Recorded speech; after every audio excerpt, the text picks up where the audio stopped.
بسم اللہ الرحمن الرحیم۔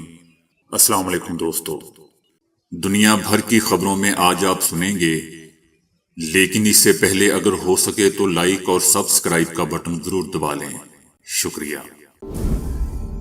برطانوی اخبار ٹیلی گراف بھارت کے خلاف چیخ اٹھا، نواز شریف کو وزیر اعظم بنانے کے لیے سعودی عرب کا شدید دباؤ۔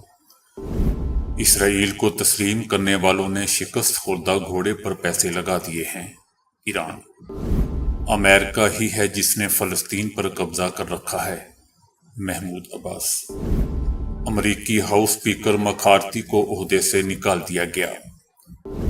بھارتی فوج کے 23 اہلکار سیلابی ریلے میں بہہ گئے۔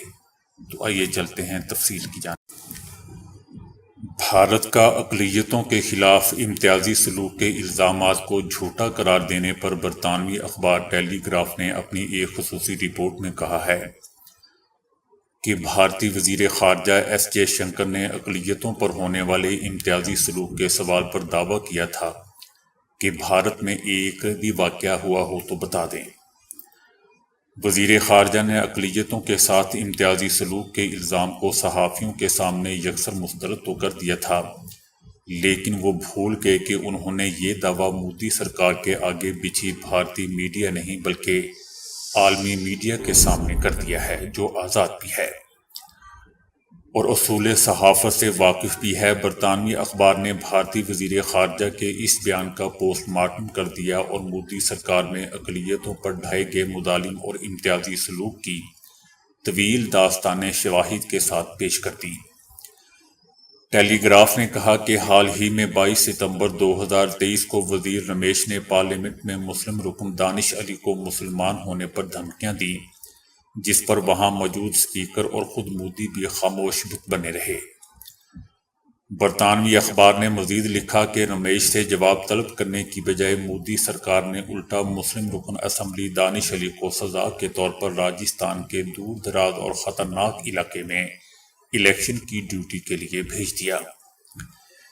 اسی طرح 14 اگست 2022 کو بھی بی جے پی کے گیان دیو نے اعلان کیا تھا کہ میں اپنے ورکرز کو مسلمانوں کو مارنے کی کھلی آزادی دیتا ہوں۔ برطانوی اخبار نے وزیر خارجہ ایس جے شنکر کو ریاستوں منی پور اور ہریانہ میں اقلیتوں کے خلاف ہونے والے فسادات بھی گوائے اور 12 مارچ 2022 کو بی جے پی کے بلدیو کی دھمکی کے مودی کا ساتھ نہ دینے پر مسلمانوں کی املاک پر اب بلڈوزر تیز چلیں گے بھی یاد دلایا۔ ٹیلی گراف نے اپنے آرٹیکل میں مودی سرکار کے 2 مسلسل ادوار میں مشتعل ہجوم کے ہاتھوں دلت خواتین سے زیادتی، اغوا اور اقلیتوں کے املاک کے قبضے کا تمام ریکارڈ پیش کیا۔ یاد رہے دوستو کہ امریکہ کے دورے کے دوران بھارتی وزیر خارجہ نے اقلیتوں کی حالت زار سے متعلق پوچھے گئے سوال کے جواب میں کہا تھا کہ دنیا کے ہر معاشرے میں کسی نہ کسی بنیاد پر کوئی نہ کوئی امتیاز ہوتا ہے، لیکن میں یہ نہیں مانتا کہ بھارت میں کسی بھی قسم کا امتیازی سلوک کیا جاتا ہے۔ اب ہمیں بتایا جا رہا ہے کہ اب جو نئی حکومت بنے گی اس میں سعودی ولی عہد کا کردار بہت اہم ہوگا۔ آرمی چیف نے بتایا ہے کہ 25 ارب ڈالر کی سرمایہ کاری سعودی عرب سے آئے گی۔ وہ سرمایہ کاری ابھی نہیں کی جائے گی بلکہ انتخابات کے بعد نون لیگ کی حکومت آنے کی صورت میں ہوگی۔ سعودی عرب اور چائنا دونوں ممالک دوستوں نواز شریف کے ساتھ کمفرٹیبل محسوس کرتے ہیں، جبکہ قطر کے شاہی خاندان کا بھی یہی خیال ہے۔ سعودی عرب، چائنا اور قطر عمران خان کے ساتھ کام کرنے کے کسی صورت بھی خواہش مند نہیں ہیں۔ نواز شریف کی جانب سے عالمی اسٹیبلشمنٹ کے ساتھ ملاقاتیں کی جا رہی ہیں اور امکان ہے کہ عالمی اسٹیبلشمنٹ سے ڈیل کے بعد نواز شریف اگلے وزیر اعظم بن جائیں گے۔ پاکستان دوستو ایسا ملک ہے جس میں مختلف مواقع پر دیگر ممالک کا کردار بہت اہم ہو جاتا ہے، خاص طور پر جب ملک بحران کا شکار ہو۔ چاہتے نہ چاہتے ہوئے بھی دیگر ممالک ایٹمی ملک ہونے کی وجہ سے پاکستان کے بیل آؤٹ کے لیے آگے آتے ہیں اور استحکام لانے کی کوشش کرتے ہیں۔ اس وقت بھی پاکستان شدید معاشی بحران کا شکار ہے۔ ہمارے زر مبادلہ کے ذخائر کم ہیں، برآمدات نہیں بڑھ رہی، ڈالر اسمگلروں کے خلاف کریک ڈاؤن کر کے اگرچہ وقتی طور پر ڈالر کی قیمت نیچے تو لائی گئی ہے، لیکن کتنے عرصے ایسا رہے گا دوستو، کچھ کہا نہیں جا سکتا۔ اس کے علاوہ الیکشن کا معاملہ ہے، ایسے میں عالمی پلیٹس بھی اپنا کردار ادا کرتے نظر آ رہے ہیں۔ پاکستان کے معاملات میں 4 ممالک کا ہمیشہ بہت اہم کردار رہا ہے، جن میں متحدہ عرب امارات، سعودی عرب، برطانیہ اور امریکہ شامل ہے۔ جب محترمہ بے نظیر بھٹو نے پرویز مشرف سے ڈیل کی تھی، جس کے بعد جنرل پرویز مشرف کو اقتدار چھوڑنا پڑا تھا، اس میں بھی بے نظیر نے برطانیہ اور امریکہ کی اس وقت کی حکومت سے مدد حاصل کی تھی، جس کے بعد بے نظیر کی وطن واپسی ممکن ہو سکی تھی۔ جو بند دروازہ بے نظیر بھٹو نے کھلوایا، اسی راستے سے نواز شریف وطن واپس آئے۔ تاہم میاں صاحب کی واپسی کے لیے شاہ عبداللہ مرحوم نے اہم کردار ادا کیا تھا۔ انہوں نے جنرل مشرف سے بات کی تھی کہ اگر بے نظیر واپس آ رہی ہیں تو نواز شریف کو بھی واپس آنا دیا جائے۔ موجودہ حالات میں بھی ویسے ہی ہیں دوستو، اور میاں نواز شریف اور آصف علی زرداری صاحب عمران خان کی طرح معصوم سیاستدان بھی نہیں ہیں۔ عمران خان جب حکومت میں آئے تھے تو انہوں نے اپنی تمام تر حمایت جنرل باجوہ کو دے دی تھی، اور اس کے لیے سعودی عرب، متحدہ عرب امارات، برطانیہ، امریکہ اور چائنا کو ناراض کر دیا تھا۔ پھر ایک وقت ایسا آیا کہ فوج نے اپنا فراہم کردہ قالین عمران خان کے قدموں کے نیچے سے کھینچ لیا۔ ایسے میں ان کو بچانے کے لیے کوئی بھی ملک آگے نہیں آیا۔ اب عمران خان فوج سے ڈیل مانگ رہے ہیں، لیکن کوئی بھی ملک عمران خان کی مدد کے لیے تیار نہیں ہے۔ جیسے پاکستان کے حالات ہیں تو ایسی ڈیلز میں فوج اور سیاسی قوت کے درمیان کوئی نہ کوئی ملک گارنٹر ضرور بنتا ہے۔ جنرل مشرف جب ملک چھوڑ کر دبئی چلے گئے تھے تو سعودی شاہ عبداللہ نے غالباً $50 ملین انہیں بطور تحفہ دیا، جس سے وہ اپنی زندگی گزار رہے تھے۔ سعودی عرب کے نیشنل سیکیورٹی ایڈوائزر امریکہ سے واپسی پر لندن میں نواز شریف سے ملے۔ انہوں نے میاں صاحب کو مبارکباد بھی دی کہ اگلے وزیر اعظم آپ ہی ہوں گے۔ یہ ملاقات دوستو غالباً رمضان کے مہینے میں ہوئی تھی۔ اسی ماہ برطانیہ کی اسٹیبلشمنٹ کے کچھ اہم لوگوں نے بھی میاں صاحب سے ملاقاتیں کی۔ شہباز شریف نے بھی شہزادہ محمد بن سلمان کو پیغام دیا تھا کہ نواز شریف آپ سے ملاقات کے خواہش مند ہیں، تاہم سعودی ولی عہد اس ملاقات کے لیے وقت نہ نکال سکے۔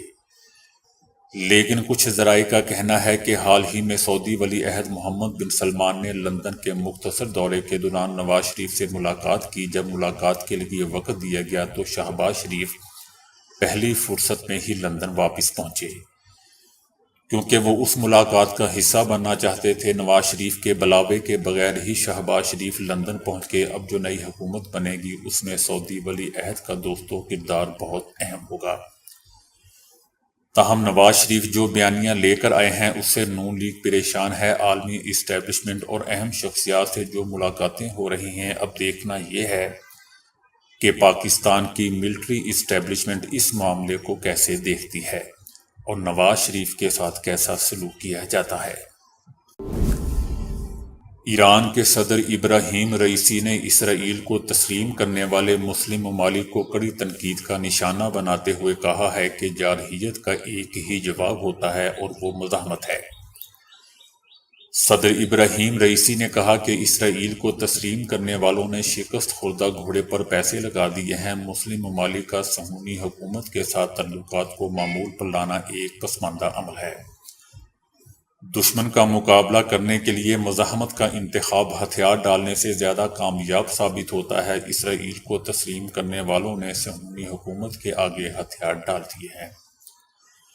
یاد رہے دوستو کہ امریکی ثالثی میں متحدہ عرب امارات، بحرین اور مراکش سمیت کچھ مسلم ممالک اسرائیل کو تسلیم کر کے سفارتی اور تجارتی تعلقات بحال کر چکے ہیں۔ امریکہ نے یہ دعویٰ بھی کیا ہے کہ سعودی عرب اور اسرائیل کے درمیان تعلقات کی بحالی کا معاہدہ آخری مراحل میں ہے۔ اسرائیل نے بھی تصدیق کی تھی، جبکہ سعودیہ کا موقف ہے کہ فلسطین کے 2 ریاستی حل تک کوئی بھی معاہدہ نہیں ہو سکتا۔ فلسطین اتھارٹی کے سربراہ محمود عباس نے امریکہ کی جانب سے اسرائیل کی غیر مشروط حمایت کی جانب اشارہ کرتے ہوئے کہا کہ یہ دراصل امریکہ ہی ہے جس نے فلسطین کی سرزمین پر قبضہ کر رکھا ہے۔ انہوں نے اسرائیل کی جانب سے یوم آزادی منائے جانے کو نشانہ بناتے ہوئے کہا کہ کس نے اسرائیل پر قبضہ کر رکھا تھا جو وہ اپنی آزادی کا جشن مناتے ہیں۔ ان کی نظر میں آزادی سے کیا مراد ہے؟ یہ ایک بہت بڑا دھوکہ اور جھوٹ ہے۔ یہ دراصل امریکہ ہی ہے جس نے فلسطین پر قبضہ کر رکھا ہے۔ اسرائیلی صدر نے بھی صہیونی آباد کاروں کو خبردار کرتے ہوئے کہا کہ ہمیں خاص طور میں ماضی سے سبق سیکھنے کی ضرورت ہے۔ ہم سب بخوبی جان لیں کہ اندرونی خطرات ہمارے لیے سب سے زیادہ خطرناک اور شدید خطرے ہیں۔ ہمارے درمیان اندرونی اختلافات کی شدت بڑھتی جا رہی ہے۔ انہوں نے موجودہ صورتحال کو خوفناک قرار دیتے ہوئے کہا کہ ہم کیسے اس خوفناک صورتحال تک پہنچے ہیں۔ وہ جو اس آگ کو مزید ہوا دے رہے ہیں ہمارے اتحاد کے حقیقی دشمن ہیں۔ اسے یہیں پر ختم کر دینا چاہیے۔ امریکہ کی 234 سالہ تاریخ میں پہلی بار ایوان نے اسپیکر کے خلاف ووٹ دیا۔ ہاؤس اسپیکر کو ایسے وقت میں فارغ کیا گیا جب الیکشن میں محض 1 سال باقی ہے۔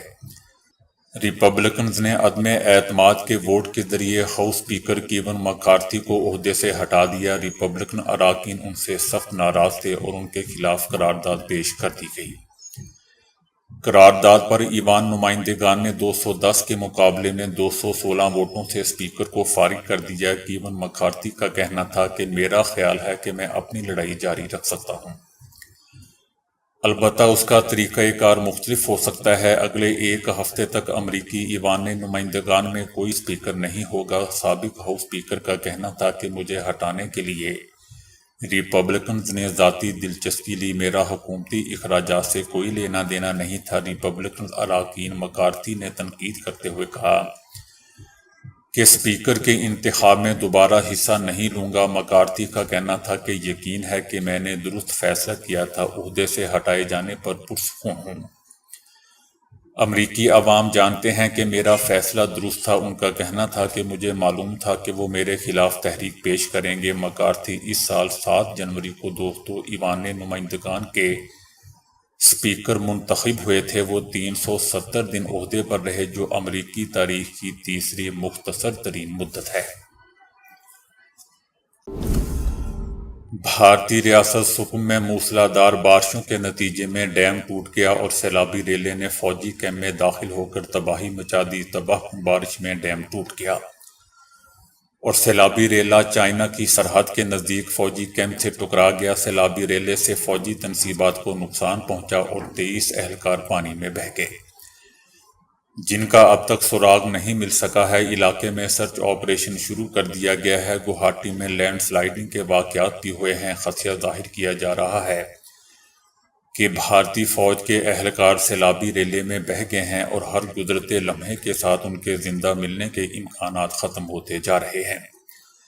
سیلابی ریلے میں گاڑیاں اور کئی سڑکیں تک بہہ گئی ہیں اور پورے علاقے میں بجلی منقطع ہو گئی ہے۔ ریاستی حکومت نے ایمرجنسی نافذ کر دی ہے، تاہم خراب موسم کے باعث اکثر علاقوں میں امدادی کام کا آغاز نہیں ہو سکا ہے۔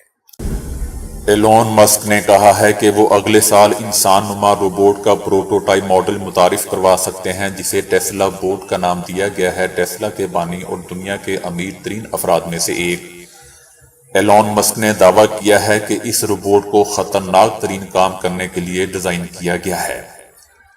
روبوٹ کا قد 5 فٹ 8 انچ اور وزن 56 کلو گرام ہوگا۔ یہ روبوٹ مختلف کام جیسے گاڑیوں میں بوٹ لگانے یا دکانوں سے سامان خرید کر لانے کی اہلیت رکھتا ہوگا۔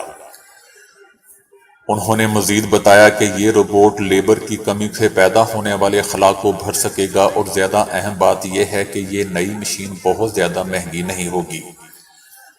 انہوں نے وضاحت کی یہ ٹیسلا کی خود کار ڈرائیونگ والی گاڑیوں کے منصوبے کا حصہ ہے اور اس میں گاڑیوں میں استعمال ہونے والی کمپیوٹر چپ اور نیویگیشن سسٹم 8 کیمروں کے ساتھ نصب ہوگا۔ امریکہ کے اعلیٰ فوجی کمانڈر نے منگل کو واشنگٹن میں کانگریس کی ایک سماعت کے دوران کہا ہے کہ چائنا ایسے منصوبوں پر کام تیز کر رہا ہے جن سے وہ دنیا کے موجودہ نظام کو اپنی منشا کے مطابق ڈھال سکے۔